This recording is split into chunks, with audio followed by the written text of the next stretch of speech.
The invasion of Ukraine. From the Soviet Union to Russian aggression.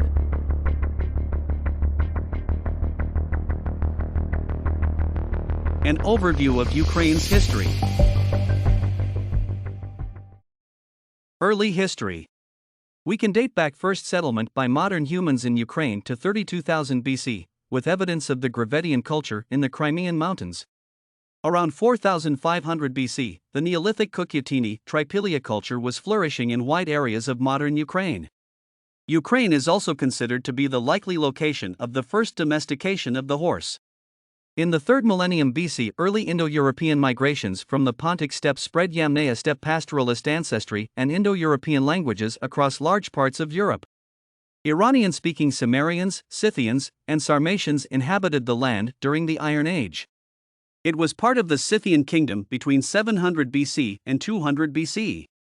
Greek, Roman, and Byzantine colonies were established on the northeastern shore of the Black Sea, such as at Tyrus, Olbia, and Chersonesus, from the 6th century BC. These thrived into the 6th century AD. In the 7th century, the territory that is now eastern Ukraine was the center of Old Great Bulgaria. At the end of the century, the majority of Bulgar tribes migrated in different directions, and the Khazars took much of the land. In the 5th and 6th centuries, the early Slavic, Ontes people lived in Ukraine. The Ontes were the ancestors of Ukrainians, White Croats, Severians, Eastern Polans, Drevlians, Delebes, Ulikians, and Tiverians. Migrations from the territories of present-day Ukraine throughout the Balkans established many South Slavic nations. Northern migrations, reaching almost to Lake Ilmen, led to the emergence of the Ilmen Slavs, Krivichs, and Radimichs, the groups ancestral to the Russians. In 602, after a Navarre raid, the Ontes Union collapsed. Most of the peoples survived as separate tribes until the 2nd millennium. Golden Age of Kiev. Kievan Rus became the largest and most powerful state in Europe during the 10th and 11th centuries, a period known as its Golden Age. It began with the reign of Vladimir the Great, 980 to 1015, and during the reign of his son, Yaroslav the Wise, 1019 to 1054, it reached the zenith of its cultural development and military power. Under the rule of Vladimir II Monomach, 1113 to 1125, and his son Mstislav, 1125 to 1132, Kievan Rus finally disintegrated into separate principalities. The nomadic confederacy of the Turkic-speaking Cumans and Kipchaks was the dominant force around the 11th and 12th centuries in the Pontic steppe north of the Black Sea. The Mongol invasion in the 13th century devastated Kievan Rus, and Kiev was completely destroyed in 1240. The principalities of Halik and Volodymyr-Volynskyi arose on today's Ukrainian territory, and were merged into the state of Galicia or Volhynia. Daniel of Galicia, son of Roman the Great, reunited much of southwestern Rus, including Volhynia, Galicia, and the ancient capital of Kiev. In 1253 he was crowned by the papal archbishop as the first king of the newly created kingdom of Ruthenia.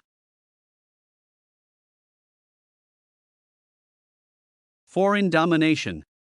In the aftermath of the Galicia-Volhynia Wars 1349, Ruthenia ceased to exist as an independent entity, with its lands partitioned between the Kingdom of Poland and the Grand Duchy of Lithuania.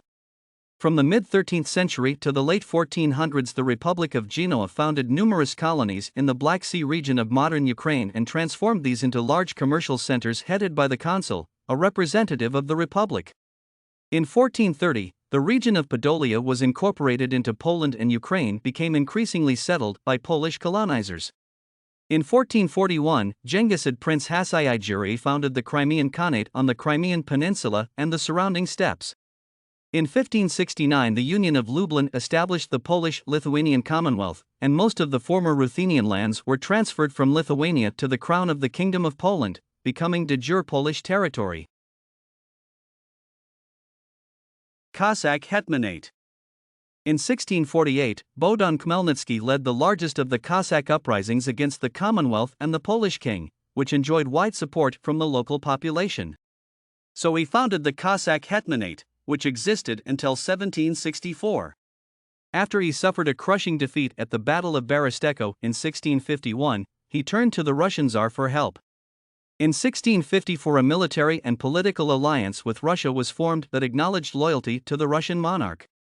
After his death, the Hetmanate went through a devastating 30-year war amongst Russia, Poland, the Crimean Khanate, the Ottoman Empire, and Cossacks, known as the Ruin, 1657–1686, for control of the Cossack Hetmanate. The Treaty of Perpetual Peace between Russia and Poland in 1686 divided the lands of the Cossack Hetmanate between them. In 1686, the Metropolitanate of Kiev was annexed by the Moscow Patriarchate. An attempt to reverse the decline was undertaken by Cossack hetman Ivan Mazepa, who ultimately defected to the Swedes in the Great Northern War, 1700–1721, in a bid to get rid of Russian dependence, but they were crushed in the Battle of Poltava, 1709.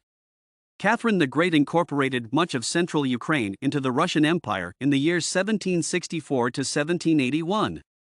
After the annexation of Crimea by Russia in 1783, the newly acquired lands were opened up to settlement by Russians. The western part of present-day Ukraine was subsequently split between Russia and Habsburg-ruled Austria after the fall of the Polish-Lithuanian Commonwealth in 1795. Thanks for watching. If you enjoyed part 2 of our The Invasion of Ukraine series, make sure to give us a like and subscribe. Facts you need to know, so you never miss the new episodes again. In our next episode, we are going to look at Ukraine before and during the Soviet Union.